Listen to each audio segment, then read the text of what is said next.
everybody, Jason Ricci here. Today I want to talk to you about a tricky subject, I've done videos on bipolar disorder, and there's 3 videos on that. So this isn't a harmonica video. So if you're tuning in, this video is going to be about sobriety and how that works in my life. So first of all, let me just start with the facts that, I came from an alcoholic family. My mother was not an alcoholic, but both her parents were. And my father was an active alcoholic and drug addict for most of his life. And so were his relatives. And so, but that's not always the case for everybody. Some people can develop a problem regardless of genetics, but with a ton of us, that is the case. Around the time that I was 18 years old, I started smoking cigarettes and got into smoking pot. Why I don't believe marijuana to be necessarily a gateway drug to cocaine and heroin and some of the other harder drugs. In my case, it really was. You hear people talk about in meetings and on TV, they'll say, when I grew up, I never wanted to be an alcoholic or an addict, right? Well, I did. I thought it was cool. I remember from a young age worshiping musicians that did drugs. When I was 13, I got a bag of Red Man chewing tobacco.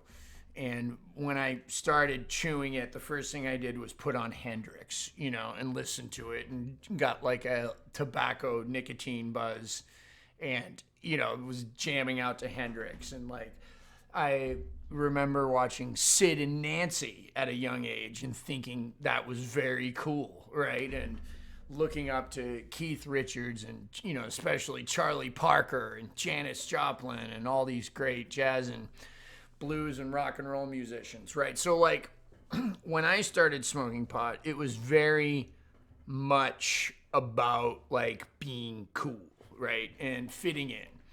And, a lot of addicts and alcoholics will tell you, immediately I felt better. That's what drugs and alcohol do, They make, if you feel socially awkward, it makes you feel more social. I was no different. I absolutely enjoyed feeling inebriated.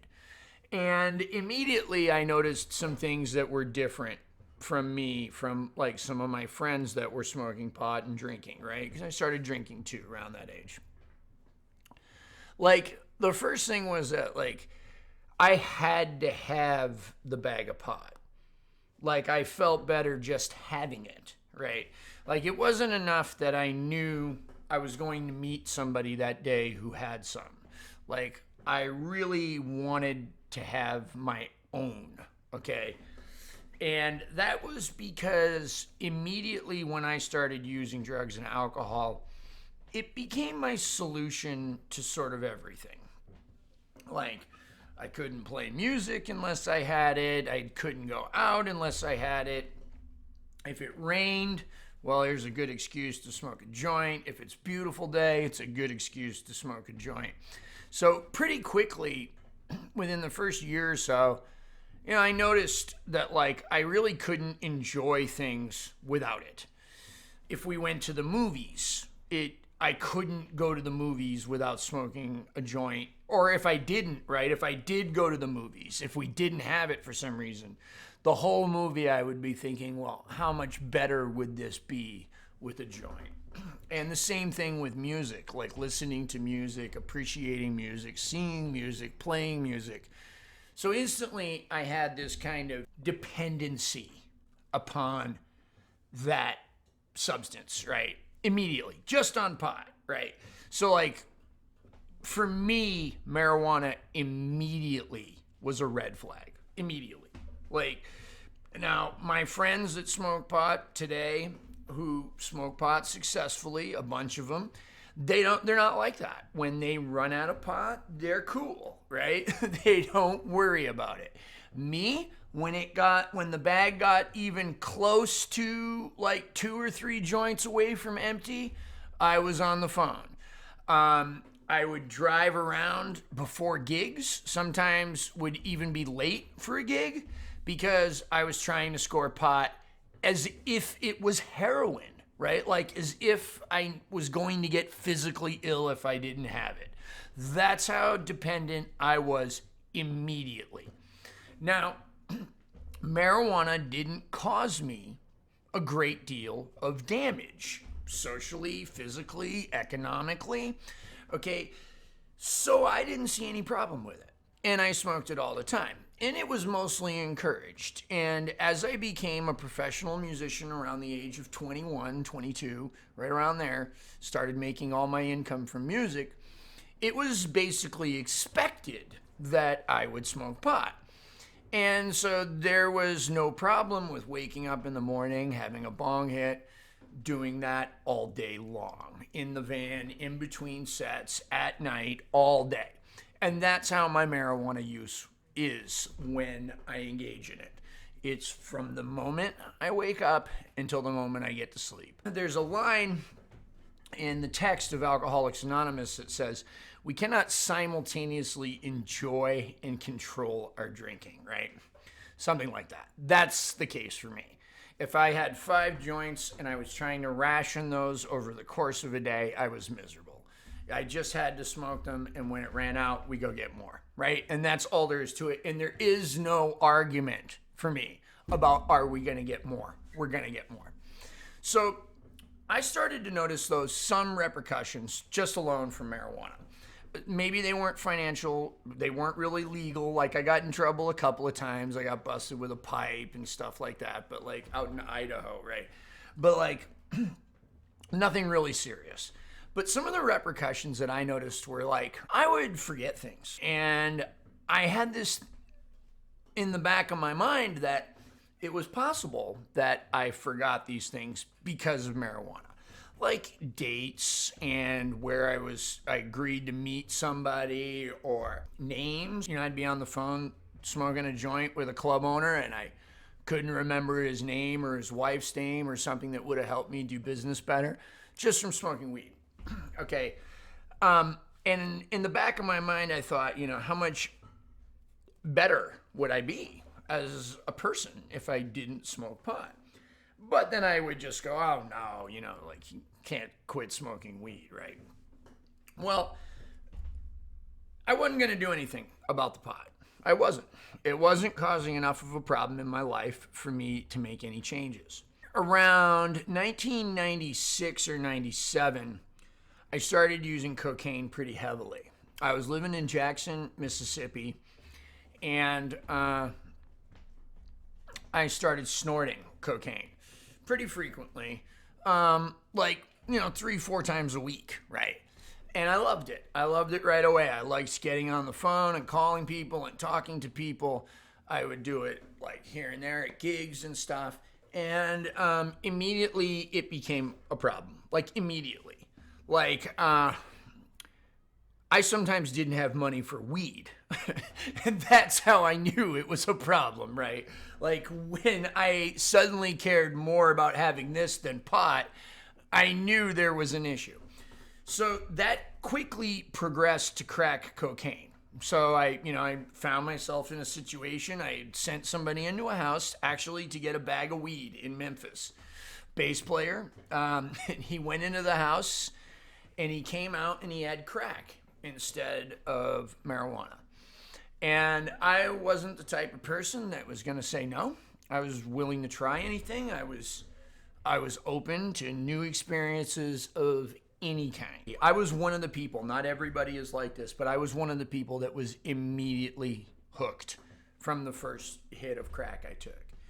And to this day, that's the drug of choice that when I relapse, I go immediately to. Not alcohol, not heroin, but that one. Okay. So immediately with this drug, things were different. Like for an alcoholic or an addict, if you're using alcohol or regular powder cocaine or you know, it's like your house has termites. Eventually, the house is going to fall down. But when you start smoking crack or shooting heroin, it's like your house is on fire, right? Pretty soon, things start to crumble around you if you're not a multimillionaire, okay? And even in that case, sometimes that happens. For me, I started getting involved in a lot of criminal activity, like robbing stores. And we used to go in and we'd fill up a shopping cart full of, you know, cases of beer, put a couple of bags of dog food over it, and just wheel it out like we had paid for it and we hadn't. Then we would take those cases of beer or sometimes cartons of cigarettes and we would sell them to smaller stores and then take the money and go buy crack. I found myself in a lot of trouble with a couple shoplifting charges, and my mother paid for me to go to rehab. So I was fortunate enough in 1997 that I went to my first rehab down in Florida. Okay, I didn't really last too long there. I was there, I think, maybe 6 months or so when I left. This rehab didn't think it was a good idea for me to get a job playing music again when I got out. You know the old expression, if you stay in a barbershop long enough, you're going to get a haircut. And music was my life, so I got angry at the rehab and I left. Now, I had enough money in the bank that I could have gone to a halfway house, and I could have actually gotten a job with the band that I ended up working with later, called the Knucklebusters down in Florida, but I didn't do that, right? Instead, I went straight to the corner and got high. That resulted in me committing some serious crimes. And I was so out of control that I actually turned myself in to the police. I didn't get caught or anything, and I turned myself in. And I did a year and a day, like a boot camp kind of place. A place called the Drug Abuse Foundation. It was a lot different then than it is now. And I got out of there. I did 9 months in there and then did a 3-month work release program and then got out. I served 3 years of probation down in Florida. Now, when I got out, I went to a 12-step program, right? And that's predominantly how I have stayed sober, is through 12-step recovery groups. If you're watching this and you think you may have a problem with drugs and alcohol, these programs are great, okay? And they can work for you, or they might not, okay? That's completely up to you. There are people that can quit shooting heroin and smoke pot and drink.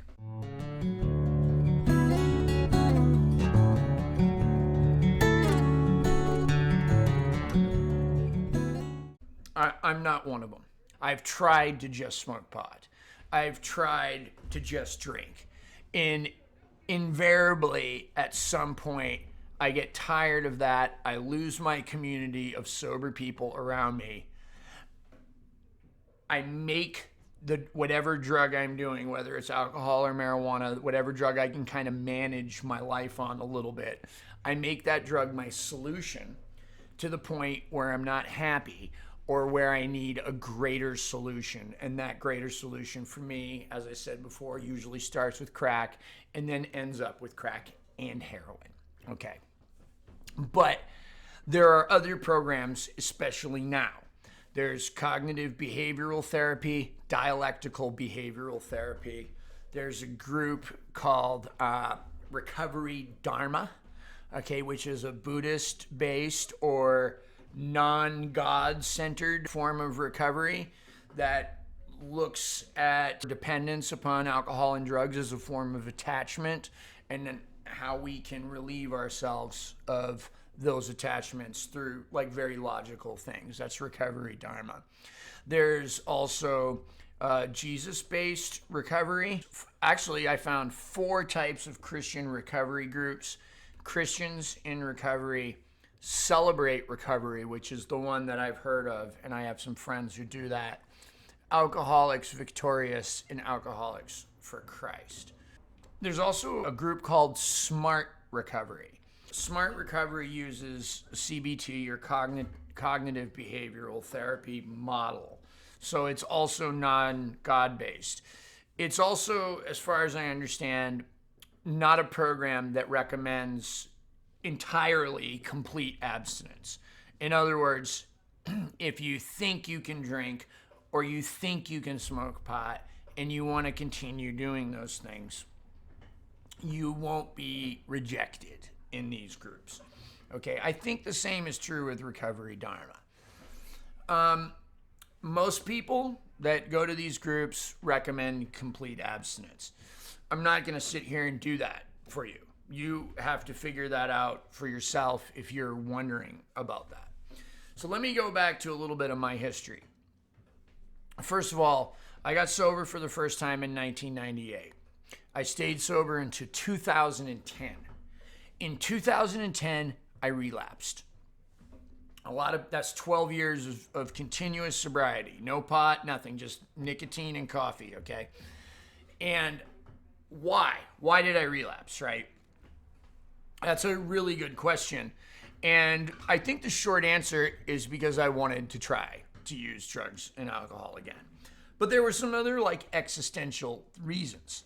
Like the first time that I got sober in 98 and the time that I stayed sober for 12 years, I really just wanted a career in music. And I was, intelligent enough to know that I wasn't going to get that smoking crack and shooting heroin, right? Wasn't going to happen, all right?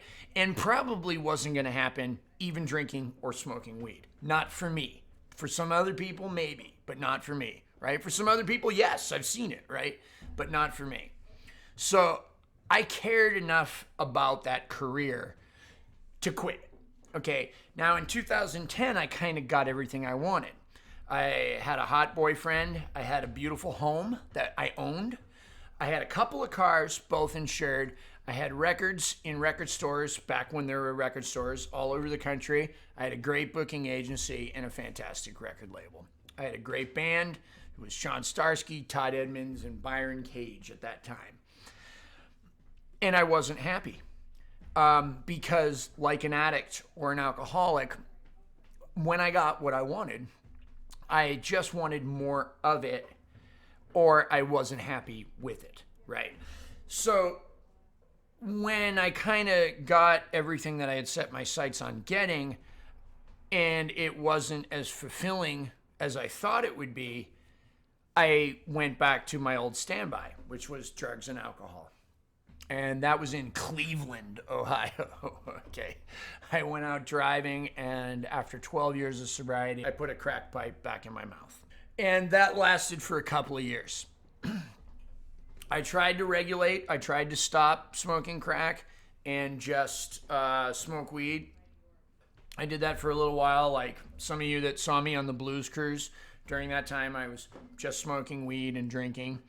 And I was maintaining for a little while. I did that for 6 or 8 months or something like that. And then inevitably, I went back to the crack. The great thing about having a support system, whether that be CBT, a therapist, DBT, S.M.A.R.T Recovery, Dharma Recovery, one of the 12-step programs, all right? The great thing about that is you have people in your life that are doing the same thing, that you can call, that you can talk to, that can help you. The bigger that support system is, the better your chances of staying alive are.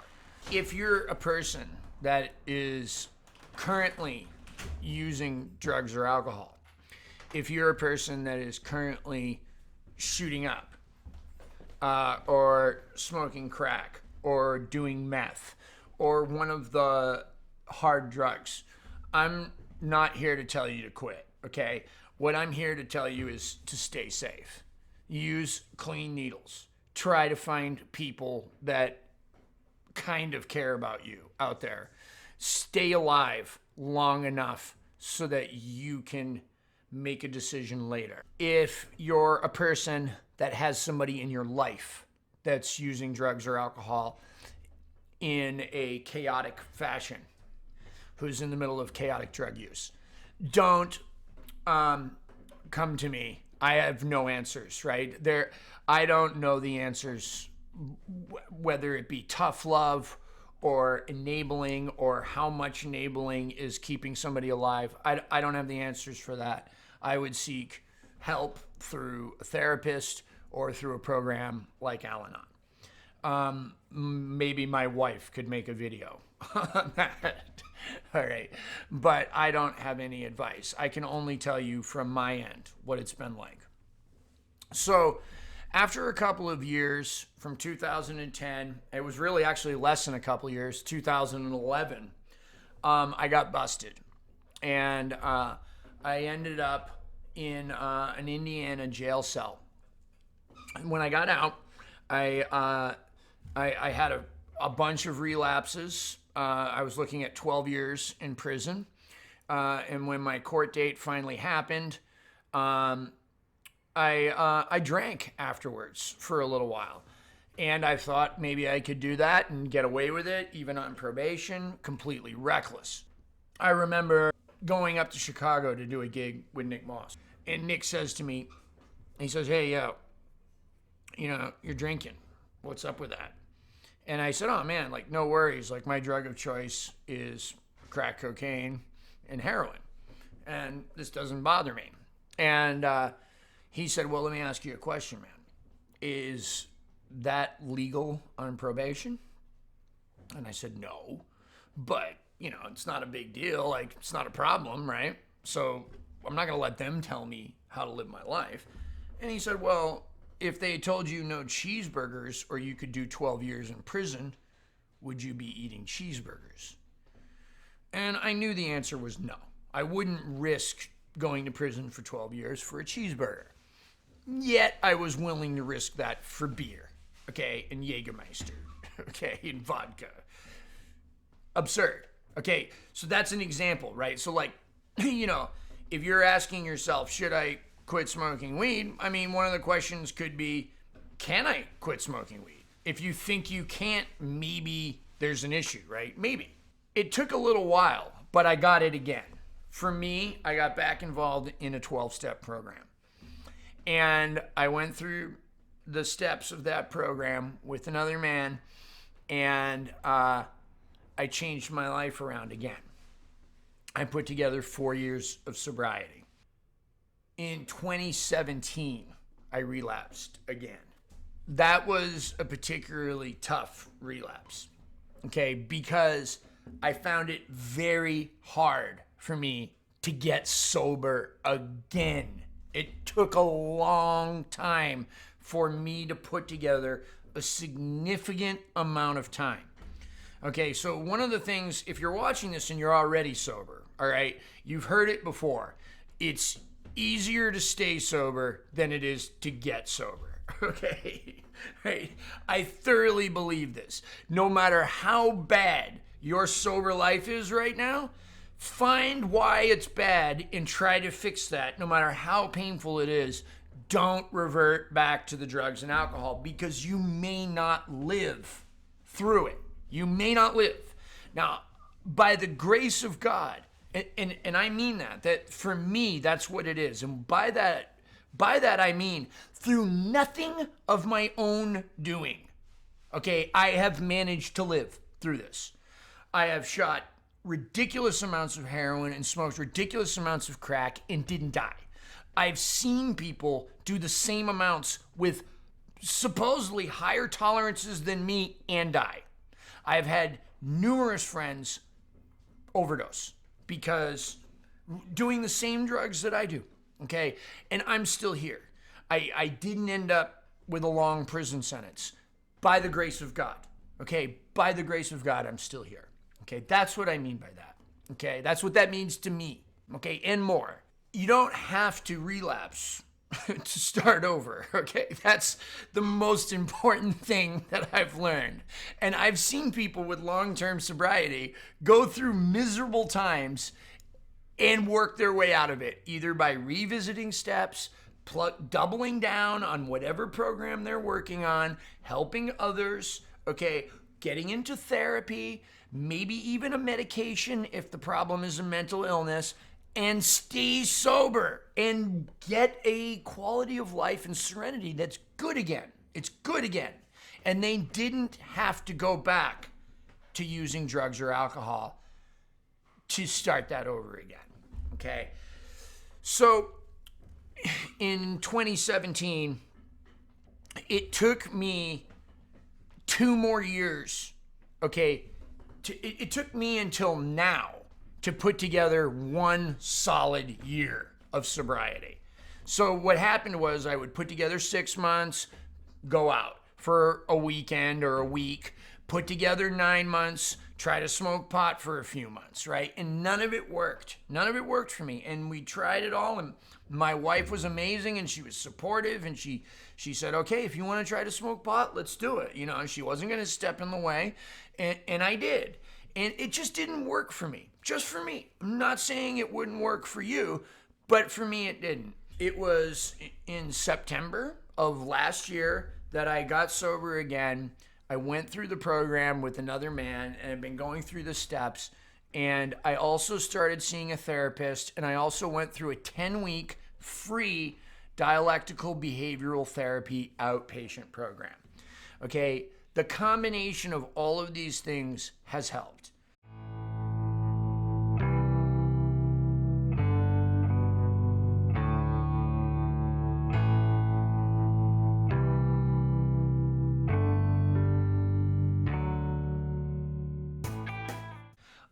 This 1 year of sobriety that I've been enjoying, and I've really enjoyed it. It hasn't been awful. It's been wonderful because of combining multiple elements of recovery in my life. First of all, every morning when I wake up, I write a gratitude list, and I send that to a few people, and then they send them back to me. So the first thing that I see or do in the morning is an appreciation for what I have. Now, I don't always feel grateful when I wake up in the morning. I read some horrible YouTube comment from one of you guys and I wake up and that's the first thing I want to check is like, did that guy write back to me or what did he say? I don't do that. I don't allow myself to do that. The first thing I do is, what am I grateful for? I'm grateful to God for God's grace and for being sober and for my beautiful wife and my home and for the Lone Wolf Blues Company and for all of my subscribers on YouTube and for Tom Halchek and Blue Moon Harmonicas and for our cat and our beautiful home in New Orleans and my wonderful career in music and food and all of the abundance that which I live. I put that down every morning and start the day with that. That's a huge part of my recovery today. I used to think that was cheesy. I used to think gratitude lists were something I didn't have to do. And maybe I don't have to do them, but the quality of my life is incredible today. I'm not saying I'm going to relapse tomorrow if I don't write a gratitude list, but I'm certainly not going to enjoy the day as much. Then I find it necessary to pray. Now, I don't believe that it's necessary for you to believe in God to get sober. But for me, it helps to humble myself every single morning and ask for help. Now, whether or not those prayers are being heard, which, I believe they are, but that's just my opinion, doesn't matter. What does help is to recognize what's out of my control and what is within my control. And a simple prayer like the Serenity Prayer translates to me like this. God grant me the serenity to accept the things I cannot change. Everything that's pretty much pissing me off, like politics and people on Facebook and the music industry and the shutdown and COVID-19 and my wife's opinion on that and the fact that my cat won't jump up on the top thing of the, oh, he's up there right now. Anyway, yeah, the cat jumped right up there. Anyway, like whatever it is, that stuff's out of my control, right? What's within my control? My attitude about these things. The courage to change the things I can. Jason. How does Jason look at things? Can I be more grateful? Can I be more positive? What can I do to create more income if I'm stressed out about money? What's the first thing I can look at? What can I do? Okay, can I work harder? Is there time? Is there a way, right? That's the thing. And the wisdom to know the difference. And that's what I pray for, right? Right? What's out of my hands, and help me figure out what's in my hands. Help me balance those two things. So this is how I start my day. I also find it important for me to maintain regular contact with other people that are recovering from drugs and alcohol. I also find it important to help people. Part of me making YouTube videos, and sometimes, don't everybody hit up my inbox here at once, but I have several scholarship students that I work for free. They don't have the money for harmonica lessons, and I teach them. They work hard, and it makes me feel good. And I love being of service. I love being able to give back something, okay, that was freely given to me, like the gift of sobriety, and also the gift of music and knowledge about music. Okay, these are little things I can do every single day. It can be something as simple as I have some extra time, I'm not working, and I see the dishes need to be done. And I do the dishes because my wife normally does them all the time, right? But I'm right there and the dishes are there, something as simple as that. If I can be of service to another alcoholic or an addict, that's the most incredible feeling that I have, because I can take all of the bad things that I've done, all of the thievery and the trips to jail and the lying and the cheating and stealing and rotten stuff that I've done, and I can use that behavior to relate to somebody that might feel so horrible about themselves because they're doing it as well. That might feel that nobody would want to talk to them, that nobody would love them, that nobody would listen to them, that they're worse than everybody. I've done everything you can imagine short of killing a person, okay? Anything. Every after-school special you can imagine, from prostitution, okay, to stealing, to driving intoxicated, you name it. I've done it, okay? All of that stuff is horrible, and I regret the people that got hurt in the process. However, okay, it is not for naught. I can use those horrible experiences to reach somebody that maybe feels they are unreachable, that maybe feels they have gone so far down the scale that nobody will understand them, that no program will work for them. There is a program for you that will work. And it's not always continuous sobriety for everybody. You may not get it the first time, okay? There are going to be setbacks. Relapse does not have to be part of the program, but if it is part of your program,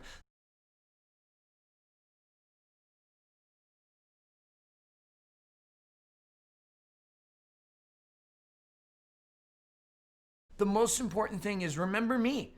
I get back up. And I don't ever want to have to try to get back up again. I don't ever want to try, okay? But you have to come back.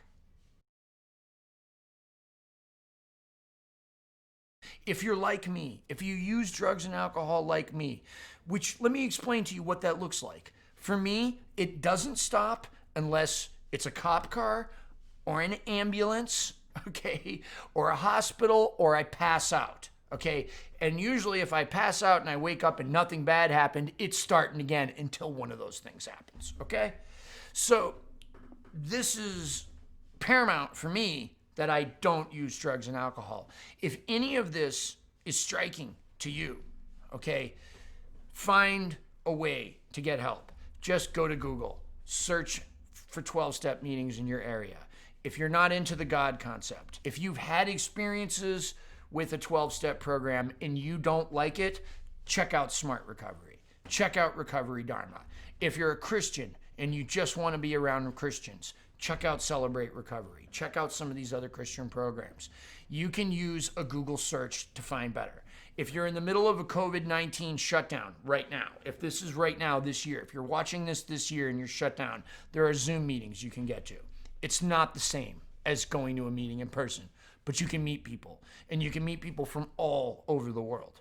If you don't currently live in a place where you used to live, you can go to meetings and see people you used to know.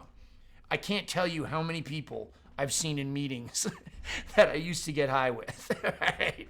And it's great to see them. It's really great to see them, and it feels great. And it's a wonderful place where nobody's drinking. If you want to go to rehab, that's great. It's a great place to go where you can put some time between you and a drink and reevaluate your life and what you're going to do when you get out. If you've already been to rehab 5 or 6 times, maybe you don't need to go back.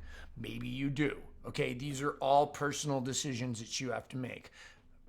But these 12-step programs and these other programs that I told you about, S.M.A.R.T Recovery, Recovery Dharma, okay, the Christian-based fellowships, all of these fellowships are free. And there are detoxes that are free.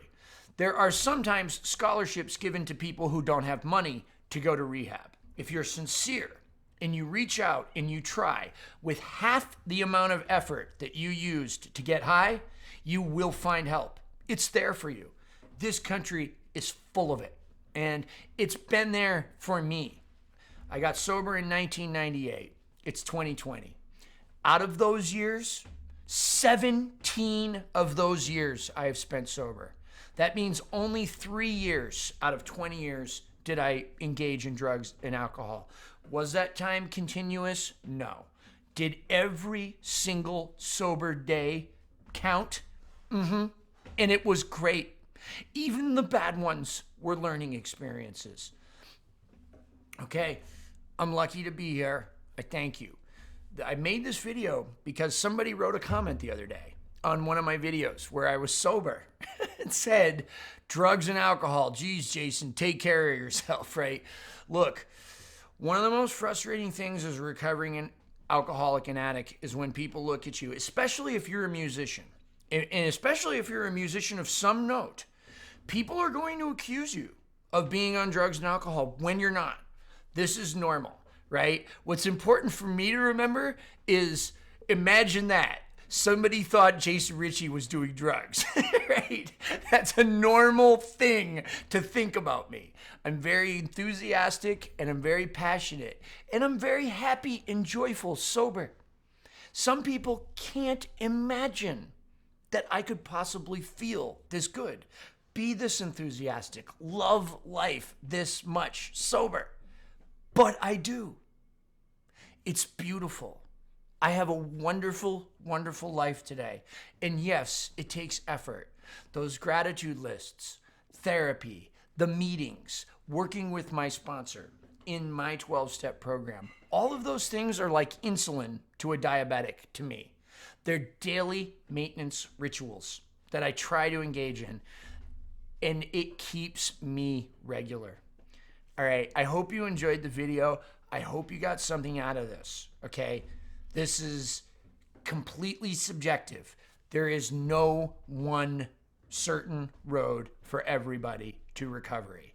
There is no one version of what sobriety should look like for you. This is only my experience. I don't push it on anybody. I'm speaking just from my life personally. And if any of this has been at all helpful to you, then that makes me feel wonderful. Please leave a comment. If there's anything I left out, if there's another program that you recommend, if you yourself are struggling with drugs and alcohol, write me a message, reach out. If I don't get back to you, go to Google. Okay, just go there. There is help in your area right now. All right, I love you all. Thanks for watching. Bye.